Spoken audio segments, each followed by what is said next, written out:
जय श्री कृष्णा। राधे राधे। नमस्कार दोस्तों, आपके अपने यूट्यूब चैनल एक्सप्लोरिंग देवस्थानम में आपका स्वागत है। हिंदू धर्म में शरद पूर्णिमा का विशेष महत्व है। वैदिक पंचांग के अनुसार हर साल शरद पूर्णिमा का व्रत अश्विन माह के शुक्ल पक्ष की चतुर्दशी तिथि के दिन मनाया जाता है।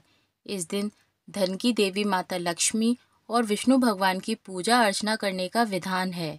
वहीं ज्योतिष शास्त्र में शरद पूर्णिमा की रात बहुत खास मानी जाती है, क्योंकि इस रात चंद्रमा पूरी तरह से चमकता है, यानी चंद्रमा 16 कलाओं से पूर्ण रहता है।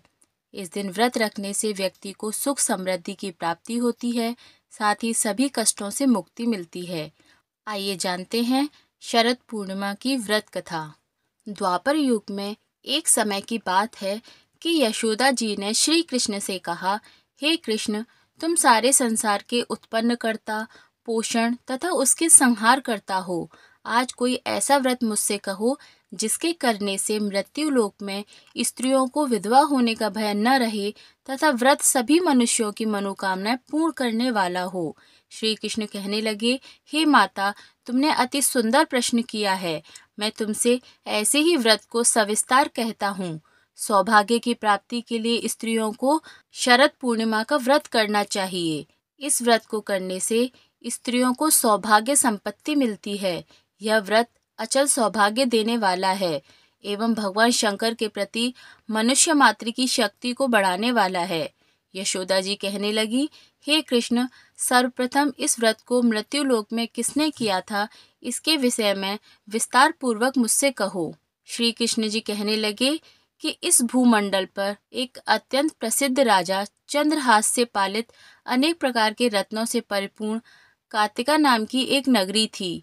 वहां पर धनेश्वर नाम का एक ब्राह्मण था और उसकी स्त्री सुशीला रूपवती नाम की थी। दोनों ही उस नगरी में बड़े प्रेम से रहते थे। घर में धन धान्य की कोई कमी नहीं थी। उनको एक बड़ा दुख था कि उनकी कोई संतान नहीं थी। इस दुख से वह अत्यंत दुखी रहते थे। एक समय एक बड़ा तपस्वी योगी उस नगरी में आया। वह योगी उस ब्राह्मण के घर को छोड़कर अन्य सब घरों से भिक्षा लाकर भोजन किया करता था। रूपवती से वह भिक्षा नहीं लिया करता था। उस योगी ने एक दिन रूपवती से भिक्षा न लेकर किसी अन्य घर से भिक्षा लेकर गंगा के किनारे जाकर भिक्षा अन्न को प्रेम पूर्वक खा रहा था कि धनेश्वर ने योगी का यह सब कार्य किसी प्रकार देख लिया। अपनी भिक्षा के अनादर से दुखी होकर धनेश्वर योगी से बोला, महात्मन, आप सब घरों से भिक्षा लेते हैं, परंतु मेरे घर की भिक्षा कभी नहीं लेते, इसका क्या कारण है? योगी कहने लगा कि निपुत्री के घर की भीख पतितों के अन्न के तुल्य होती है, और जो पतितों का अन्न खाता है वह भी पतित हो जाता है। चूंकि तुम निपुत्रे हो, अतः पतित हो जाने के भय से मैं तुम्हारे घर की भिक्षा नहीं लेता हूँ। धनेश्वर यह बात सुनकर अपने मन में बहुत दुखी हुआ और हाथ जोड़कर योगी के पैरों पर गिर पड़ा तथा आतर भाव से कहने लगा, हे महाराज, यदि ऐसा है तो आप मुझको पुत्र प्राप्ति का उपाय बताएं। आप सर्वज्ञ हैं, मुझ पर यह कृपा कीजिए। धन की मेरे घर में कोई कमी नहीं है, परंतु मैं पुत्र न होने के कारण अत्यंत दुखी हूँ। आप मेरे इस दुख का हरण करें, आप सामर्थ्यवान हैं। यह सुनकर योगी कहने लगा, हे ब्राह्मण, तुम चंडी की आराधना करो। घर आकर उसने अपनी स्त्री से सब वृतांत कहा और आप तप के निमित्त वन में चला गया।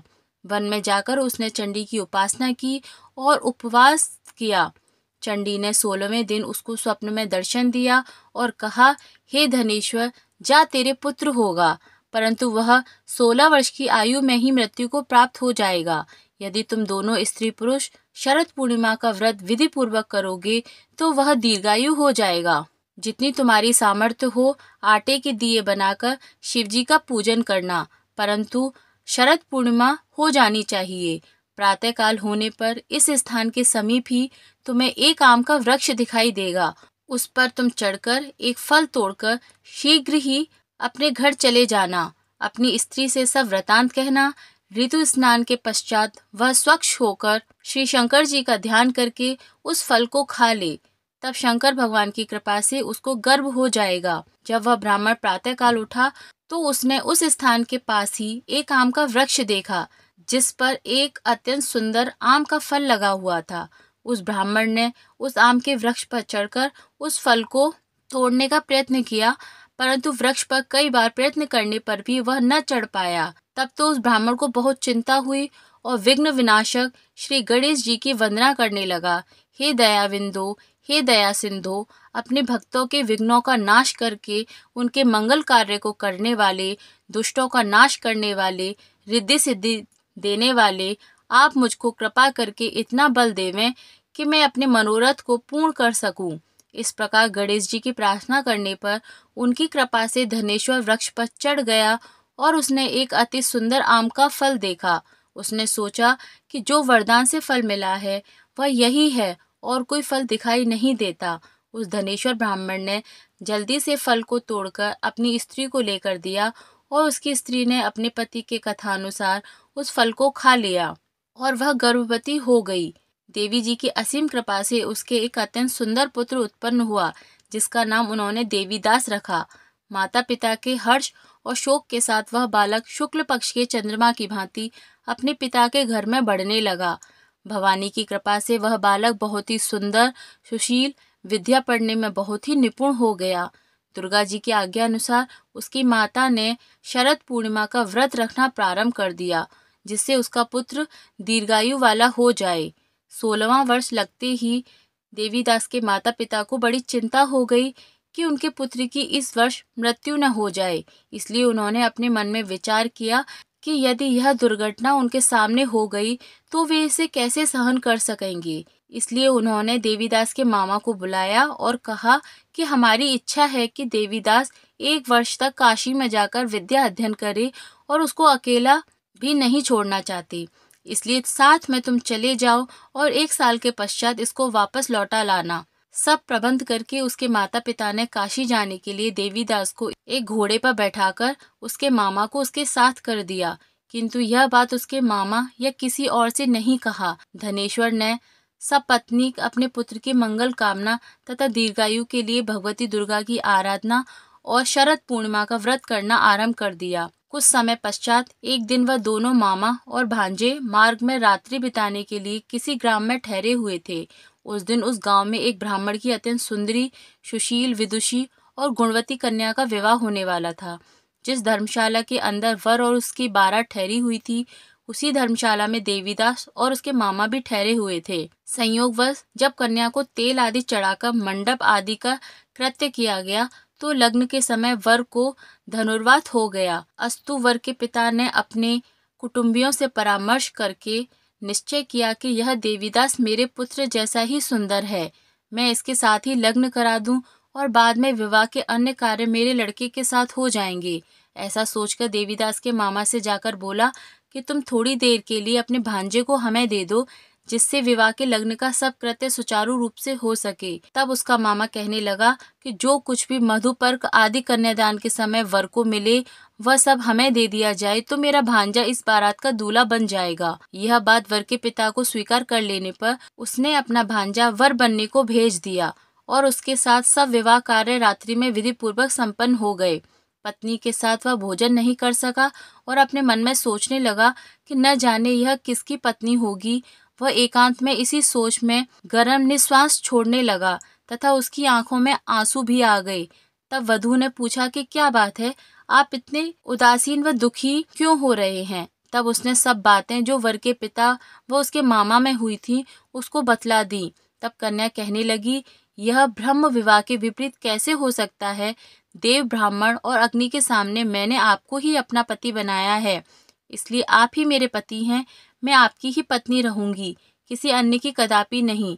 तब देवीदास ने कहा, ऐसा मत करिए, क्योंकि मेरी आयु बहुत थोड़ी है।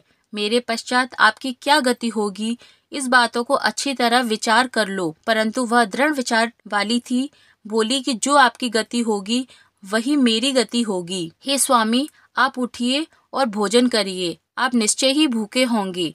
इसके बाद देवीदास और उसकी पत्नी दोनों ने भोजन किया तथा शेष रात्रि भर वो सोते रहे। प्रातःकाल 4 बजे देवीदास ने अपनी पत्नी को 3 नगों से जड़ी हुई एक अंगूठी दी, एक रूमाल दिया और बोला, हे प्रिय, इसे लो और संकेत समझकर स्थिर चित्त हो जाओ। मेरा मरण और जीवन जानने के लिए यह एक पुष्प वाटिका बना लो, उसमें सुगंधित वाली एक नव मल्लिका लगा लो, उसको प्रतिदिन जल से सींचा करो और आनंद के साथ खेलो कूदो तथा उत्सव मनाओ। जिस समय और जिस दिन मेरा प्रणांत होगा ये फूल सूख जाएंगे और जब ये फिर हरे हो जाएं तो जान लेना कि मैं जीवित हूँ। यह बात निश्चय करके समझ लेना, इसमें कोई संशय नहीं है। यह समझा कर वह चला गया। प्रातःकाल होते ही वहां पर बाजे गाजे बजने लगे और जिस समय विवाह के कार्य समाप्त करने के लिए वर तथा सब बाराती मंडप में आए तो कन्या ने वर को भली प्रकार से देखकर अपने पिता से कहा कि यह मेरा पति नहीं है, मेरा पति वही है जिसके साथ रात्रि में मेरा पाणी ग्रहण हुआ था। इसके साथ मेरा विवाह नहीं हुआ। यदि यही है तो बताएं कि मैंने इसको क्या दिया। मधुपर्क और कन्यादान के समय जो मैंने भूषण आदि दिए थे उन्हें दिखावे तथा रात में मैंने क्या गुप्त बातें कही थी सब सुनावे। पिता ने उसके कथा अनुसार वर को बुलवाया। कन्या की यह सब बातें सुनकर वह कहने लगा कि मैं कुछ नहीं जानता। इसके पश्चात लज्जित होकर वह अपना सा मुंह लेकर चला गया और सारी बारात भी अपमानित होकर वहां से लौट गई। भगवान श्री कृष्ण बोले, हे माता, इस प्रकार देवीदास काशी विद्या अध्ययन के लिए चला गया। जब कुछ समय बीत गया तो काल से प्रेरित होकर एक सर्प रात्रि के समय उसको डसने के लिए वहां आया। उस विषधर के प्रभाव से उसके शयन का स्थान चारों ओर से विष की ज्वाला से विषैला हो गया, परंतु व्रतराज के प्रभाव से उसको काटने न पाया, क्योंकि पहले ही उसकी माता ने शरद पूर्णिमा का व्रत कर रखा था। इसके बाद मध्याह्न के समय स्वयं काल वहां पर आया और उसके शरीर में उसके प्राणों को निकालने का प्रयत्न करने लगा, जिससे वह मूर्छित होकर पृथ्वी पर गिर पड़ा। भगवान की कृपा से उसी समय पार्वती जी के साथ श्री शंकर जी वहां पर आ गए। उसको मूर्छित दशा में देखकर पार्वती जी ने भगवान शिव जी से प्रार्थना की कि महाराज, इस बालक की माता ने पहले ही शरद पूर्णिमा का व्रत किया था, जिसके प्रभाव से हे भगवान आप इसको प्राण दान दें। भवानी के कहने पर भक्त वत्सल भगवान श्री शिव जी ने उसको प्राण दान दे दिया। इस व्रत के प्रभाव से ही काल को छोड़ देना पड़ा और वह स्वस्थ होकर बैठ गया। उधर उसकी स्त्री उसके काल की प्रतीक्षा किया करती थी। जब उसने देखा कि उस पुष्प वाटिका में पत्र पुष्प कुछ भी नहीं रहे तो उसको अत्यंत आश्चर्य हुआ और जब वह वैसे ही हरी भरी हो गई तो वह जान गई कि वह जीवित हो गए हैं। यह देखकर वह बहुत प्रसन्न मन से अपने पिता से कहने लगी कि पिताजी, मेरे पति जीवित हैं, आप उनको ढूंढिए। यह 16वां वर्ष व्यतीत हो गया तो देवीदास भी अपने मामा के साथ काशी से चल दिया। इधर उसके ससुर उसको ढूंढने के लिए अपने घर से जाने वाले ही थे कि वह दोनों मामा भांजे वहां पर आ गए। उसको आया देखकर उसका ससुर बड़ी प्रसन्नता के साथ अपने घर में ले आया। उस समय नगर के निवासी भी वहां इकट्ठे हो गए और सबने निश्चय किया कि अवश्य ही इसी बालक के साथ इस कन्या का विवाह हुआ था।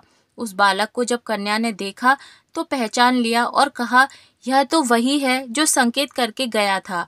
तदुपरांत सभी कहने लगे कि भला हुआ जो यह आ गया और सब नगर वासियों ने आनंद मनाया। कुछ दिन बाद देवीदास अपनी पत्नी और मामा के साथ अपने ससुर के घर से बहुत सा धन दहेज लेकर अपने घर के लिए प्रस्थान किया। जब वह अपने गांव के निकट आ गया तो कई एक लोगों ने उसको देखकर उसके माता पिता को पहले ही जाकर खबर दे दी कि तुम्हारा पुत्र देवीदास अपनी पत्नी और मामा के सहित आ रहे हैं। ऐसा समाचार सुनकर पहले तो उन्हें विश्वास नहीं हुआ, किंतु जब और लोगों ने भी आकर उसी बात का समर्थन किया तो उनका बड़ा आश्चर्य हुआ। लेकिन थोड़ी देर ही में देवीदास ने आकर अपने माता पिता के चरणों में अपना सिर रखकर प्रणाम किया और उसकी पत्नी ने अपने सास ससुर के चरणों को स्पर्श किया तो माता पिता ने अपने पुत्र वधू को अपने हृदय से लगा लिया और दोनों की आंखों से प्रेमाश्रु बहने चले। अपने पुत्र और पुत्र वधू के आने की खुशी में धनेश्वर ने बड़ी भारी उत्सव किया और ब्राह्मणों को बहुत सा दान दक्षिणा देकर प्रसन्न किया। श्री कृष्ण जी कहने लगे कि इस प्रकार धनेश्वर शरद पूर्णिमा व्रत के प्रभाव से पुत्रवान हो गया। जो भी स्त्रियां इस व्रत को करती हैं वे जन्म जन्मांतरों में वैधव्य का दुख नहीं भोगती और सदैव सौभाग्यवती रहती हैं। यह व्रत पुत्र पौत्रों को देने वाला तथा संपूर्ण मनोकामनाओं को पूर्ण करने वाला है। शरद पूर्णिमा के व्रत के करने से व्रती की सब इच्छाएं भगवान शिव जी की कृपा से पूर्ण हो जाती हैं। बोलिए श्री कृष्ण भगवान की जय। बोलिए माता पार्वती पति शिव भगवान की जय।